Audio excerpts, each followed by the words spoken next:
Now on BBC4, Philip Hensher asks whether the 60s really was the decade when homosexuality came out of the national closet.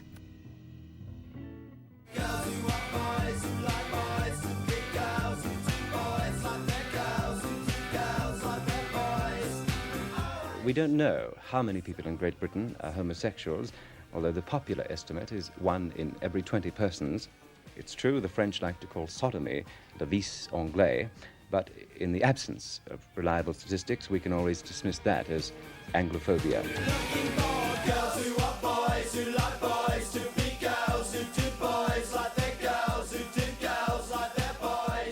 In the 1960s, homosexuality came out of the national closet.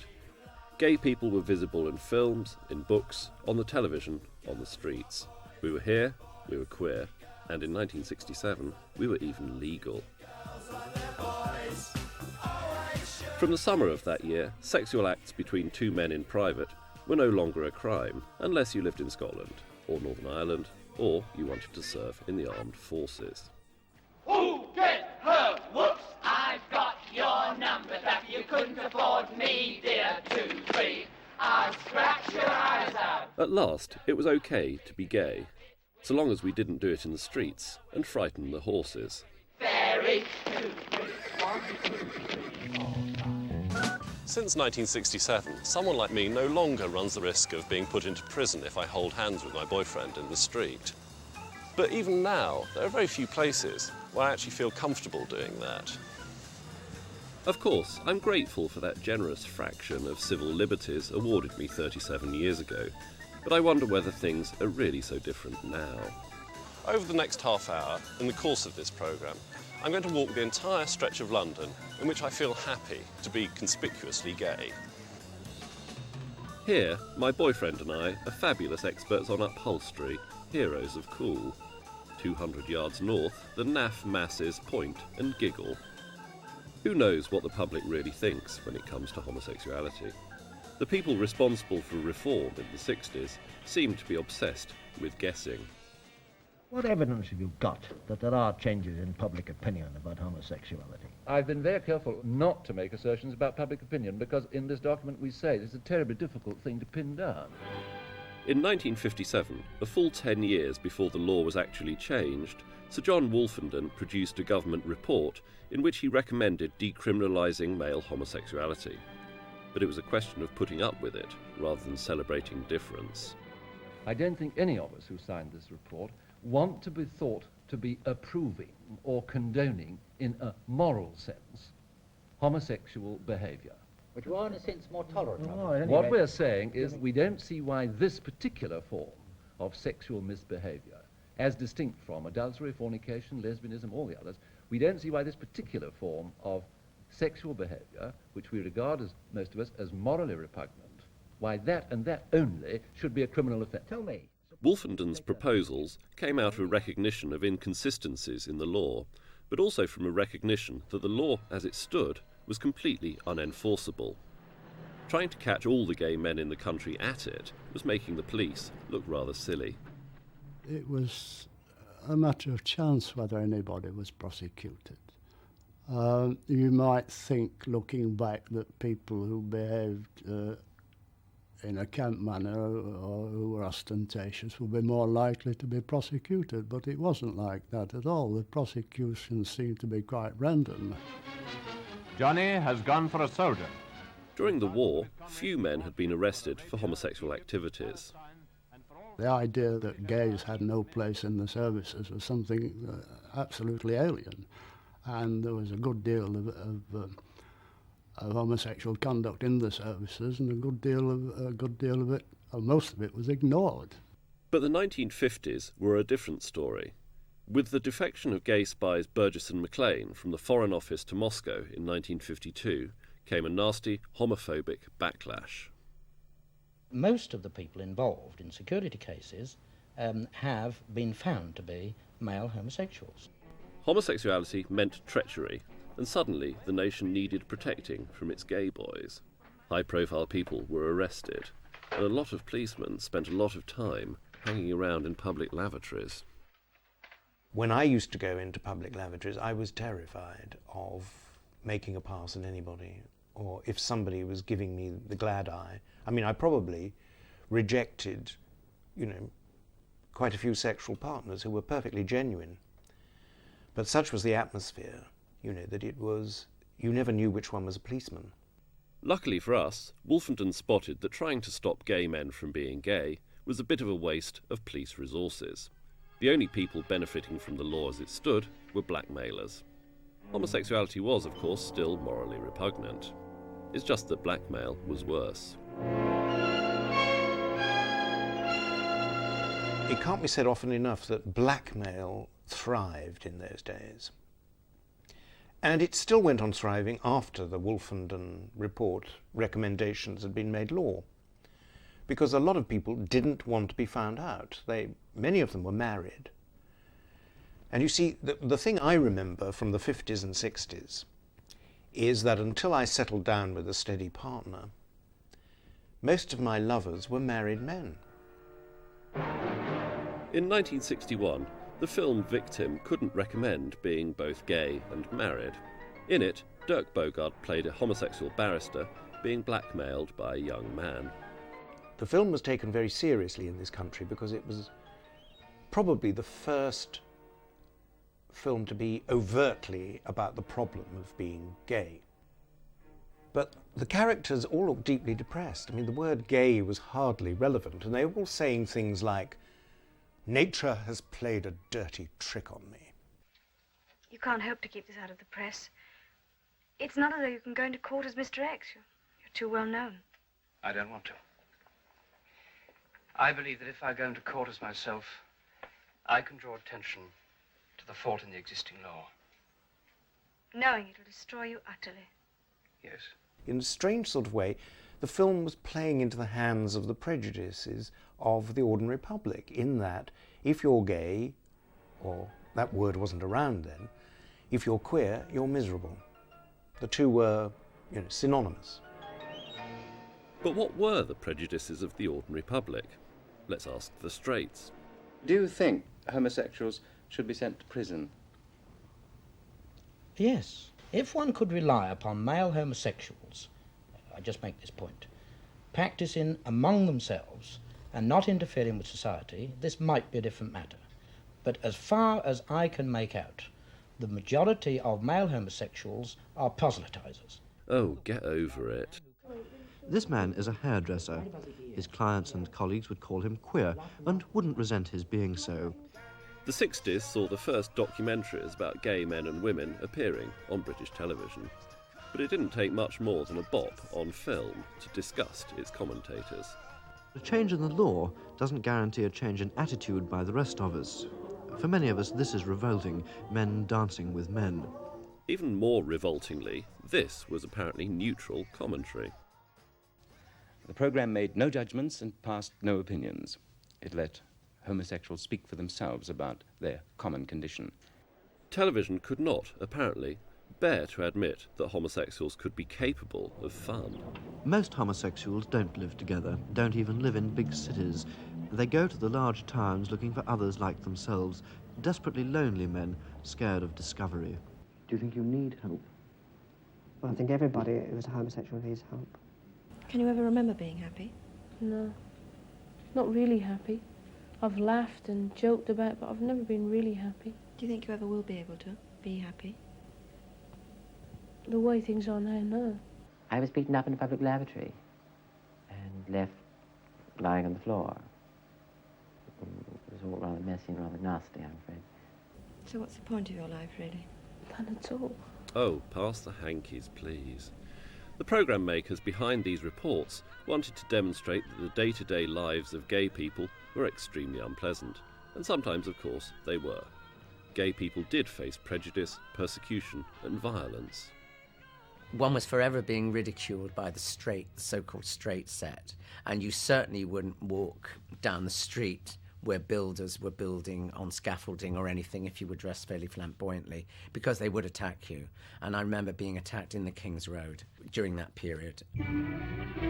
Even so, the majority of gay men and women weren't anything like as miserable as commentators pretended, and they were able to live their lives as they chose. We were happy. We'd never had any of these awful difficulties that other people I hear about have.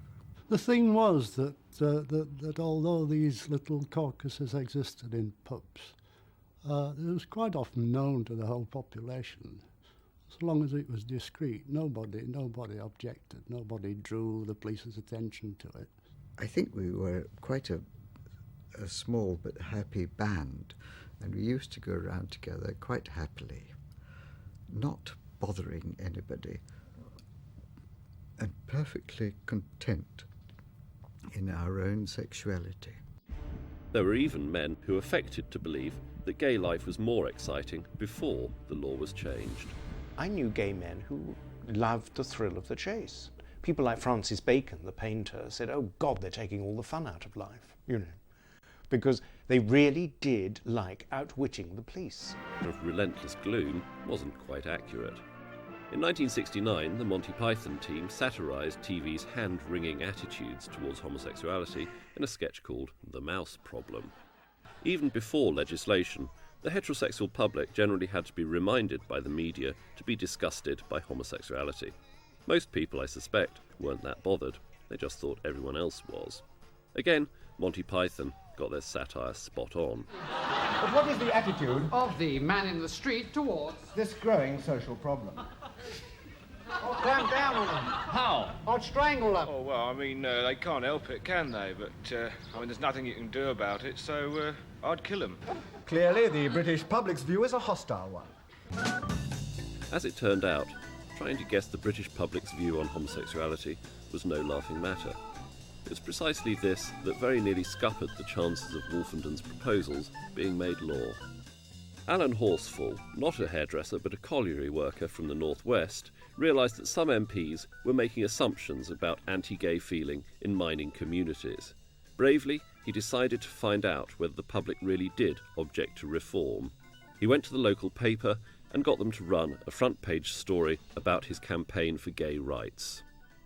Here we were sitting in a part of Greater Manchester which was virtually a mining village, with an 8-column headline in the local paper saying what we were doing. And no opposition at all, no letters of opposition at all.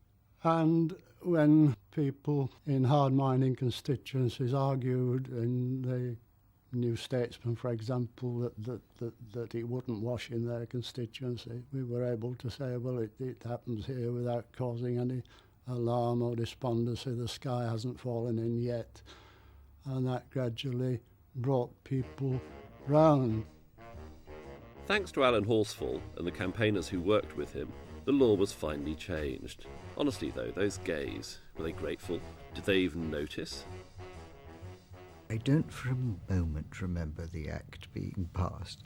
It didn't seem to make the slightest difference. I remember that my partner and I drank some champagne on the day of the announcement. I don't really remember anything happening in 1967 about homosexuality and acts being passed. For women, nothing had ever been illegal, because Queen Victoria had said it wasn't possible. What a limited life she had. And so a couple of drinks, say hooray, and on we went.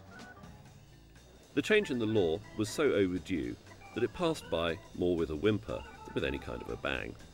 And if gay people cared this little about it, just imagine what negligible impact it made on the straight world. Perhaps the real truth about public opinion is that very few people cared much at all about homosexuality in the 1960s. Mostly, it simply wasn't talked about. And when a family contained someone gay, people would quite often just pretend not to notice. My mother lived to be almost 90, and I never ever mentioned that I was gay. But the fact that I lived with somebody year after year after year, I think finally dawned on her. I do remember trying to fight off being gay because it was taboo and it was not an easy road. I didn't want to disappoint my family, and I was always in fear of them finding out. I think that's probably why I started dating girls. To say you're homosexual, to say you're gay, was to hurt people, those who loved you, you know. And many members of my family refused to believe I was queer, against all the evidence. Of course, one's mother always knew. Boys' mothers always do. When I was just a little girl, I asked my mother, what will I be? For lesbians, coming out to their families brought with it an extra set of questions. Here's what she said to me. The law does not cover female homosexuals. The existing act was passed by a Victorian Parliament, which seems to have found it impossible to legislate for the unmentionable. Que sera, sera. For many people in the 60s, the unmentionable was actually beyond the limits of their imagination. It's a sneering that I can't get, that I don't dig, as they say, and the laughing. The funny speculations. I wonder what they do in bed with each other. People simply didn't know unless your own personality drove you to find out. You might well pass most of your life in complete ignorance of what it meant or what people did or, you know, anything about it, really. Maggie Hambling was one of the people who did decide to find out what it meant. I came to London a virgin, and so I had a sort of shopping list in my head of everything I could think of, which was sort of a young man, an older man, a black man, a woman. I couldn't actually think of anything else. Well, once I'd been to bed with a woman, that was it. I mean, it was like knowing that I wanted to be an artist. Some things are certain. Maggie Hambling came out to her mother when she fell in love with a girl who worked on the buses. It did take me a few months to tell her that the bus conductress was actually not a bus conductor. I mean, a bus conductor would have been pretty beyond the pale to my mother, let alone a bus conductress. However, surely this whole business of proselytising is nonsense. Maureen Duffy was given no choice about explaining her sexuality to her family. One of the first lesbians ever to be outed by a national newspaper, she had to phone her uncle to tell him about it. He sat my aunt down and explained it to her and read it to her, and she had a few tears, and then it was all right. I'd always said that I wanted to be a writer and I didn't want to get married and etc., etc., and she always said, you'll change your mind when Mr. Right comes along. And I think that was the point at which she realised I was not going to change my mind. In fact, Maureen Duffy herself became the inspiration for many lesbians to come out. Her book, The Microcosm, published in 1966, honestly portrayed lesbian lives in a truthful, unsensational way. Somebody wrote to me after reading The Microcosm and said, thank you very much for writing the book. It has made me so much braver, and I am telling all my friends, etc. And I hastily wrote back and said, do be careful. Because, yes, obviously, it's like all these social problems. Somebody has to be the first to stand up and say, look, I am this. But you must be a very strong person to do this. The setting for The Microcosm was a real club called the Gateways, just off the King's Road in Chelsea. It was the focus of lesbian London in the 60s. I think it was all part of the excitement that you had to go through a gate and down a dark stairway into the gateways. And there were some very butch ladies indeed, always along the bar, and they all seemed to be swimming pool attendants at Tooting Bec Lido. So I felt very embarrassed about saying I was an art student, and so I tried for a bit, if anyone asked me what I did, saying that I was a swimming pool attendant at Tooting Bec, but it didn't sort of work. I wasn't the right shape, and I can't swim, and I couldn't keep that up for long. Women at the Gateways were filmed for a 1967 BBC documentary about homosexuality. Here we go again. The swashbuckling approach, the heartiness, the thumping stride, the tough man's clothes, these things are natural to some lesbians, but mostly unacceptable to people outside that world. This means that for lesbians who want to relax in the kind of clothes and the kind of way that make them happy, there are few places to go. The homosexual bill has gone through nearly, and although we haven't had one, ever against us, I think we should be allowed to go where we like, dressed in what we like, and be accepted generally by society. It's because of society that we have to sort of congregate underground. It's ludicrous. I don't want to. I mean, the people I like generally happen to be heterosexual, people I love best. But since we're forced to think about in sexual terms the whole time, one's forced to come underground like this, it's the whole fault of the other people, I think. Even within the lesbian world, strict social codes applied. In a mirror of heterosexuality, women were allowed to be either butch or femme. Yes, there was much more of a divide. You were either a swimming pool attendant, a tooting Beck lighter, very large and propping up the bar, or you were a feminine little thing, which I've also thought was quite absurd. Some femme women dressed in this way because they were actually married. You can definitely get married, have a home, and to all outward people you can appear to be normal. And yet, by God, what do you do to yourself? I mean, you destroy yourself. I couldn't destroy yourself. Being married and a lesbian certainly didn't seem to make this woman very happy. You're not acceptable as a married woman. You have got a family, you belong to somebody else, and even if you deny belonging to your husband, you cannot deny that you belong to your children. Indeed, you don't want to deny that you belong to your children. That sounds like a cue for Dusty.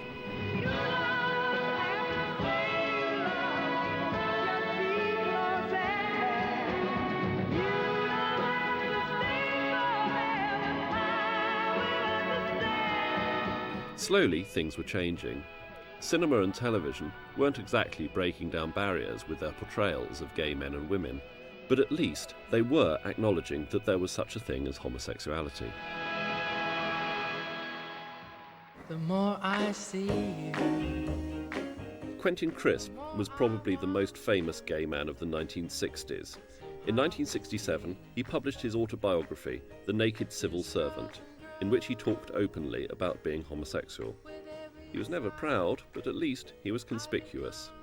I did what I did because I could not do otherwise. I was stuck with the way I am. So we must only say I lived my life on my own terms. If it has had any effect on the world and made it more liberal, then of course I'm delighted. And people didn't really think that homosexuality existed. They thought, I suppose, there may be a few weird people behaving in some odd way, but nobody we know is gay. They would say, of course, he's not a practicing homosexual. Of all sorts of famous people, like Mr. Coward, and so on. And it was a way of shielding themselves from the terrible truth.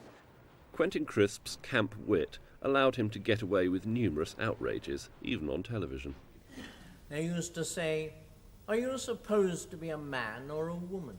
And I used to say, why do you ask? What were you going to suggest we should do? It was this campness which seemed to make him acceptable to the general public. One of the things about working class culture that I know about because I grew up in it is that the only acceptable queers are the ones who are as camp as Chloe and who don't give a damn. Hello, Honky Tonk, how are you? Very well, thank you. Nice to see you. Thank you. Gays of that kind have always been accepted because they are a laugh ahead of their public. You believe that the friendship of man is something to be treasured? Oh, definitely, definitely. That men and women should live together in harmony? Oh, now you're going to spoil it all. Even now, homosexuals are more acceptable on television if they're screamingly camp and somewhat sexless. Julian and Sandy, characters in the radio comedy Round the Horn, were wildly popular. The show ran from 1965 to 1969 and regularly used to attract 15 million listeners. Et enfin, as they say out in France, we started our own little troupe, just Sand and me. We called it Ballybona. I remember going on to Sunday lunches with my mother. She'd be in the kitchen, sweating away over a hot stove, and Round the Horn would be on in the background, and she would be helpless with laughter, at Sandy and Julian. And I'd say to her, "Mum, do you know what you're laughing at?" And she said, "Not really, but they're so funny, aren't they?" You see, we're bilingual. We're bilingual. We are bi. We're both. Yes. We're both. Yes. One thing is certain, public attitudes to homosexuality in this country have changed and are changing. The British public apparently quite liked homosexuals if they were comically flamboyant. But the idea of flaunting still horrified the MPs responsible for passing the Sexual Offences Act in 1967. Lord Arran, who was one of the bill's sponsors, was clear that it wasn't big or clever and we should all be jolly grateful as quietly as possible. Any form of ostentatious behaviour now, any form of public flaunting, would be utterly distasteful and would, I believe, make the sponsors of the bill regret that they have done what they have done.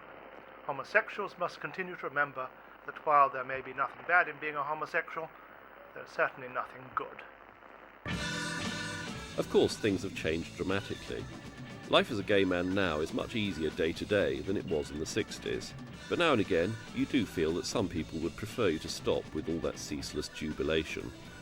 Public opinion today on homosexuality is just as hard to gauge as it was in Wolfenden's time. The only difference now is that most people don't admit to finding us disgusting. And yet, look, after just a very short stroll, I've already reached the limits of gay London. It's taken me less than half an hour to walk the distance that we've come in the 37 years since the lives of people like me were decriminalised, and I wasn't even mincing that fast. For me, not coming out was the fact I didn't see any need to show what I do in my private life and speak about it to the general public. I tell you what, they always refer to me as, if it's in the Dempster column and everything, Wayne Sleep, confirmed bachelor.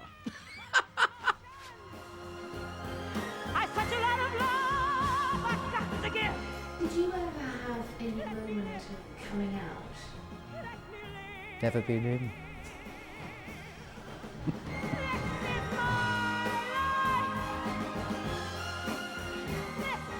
Do you know, I don't think I ever did.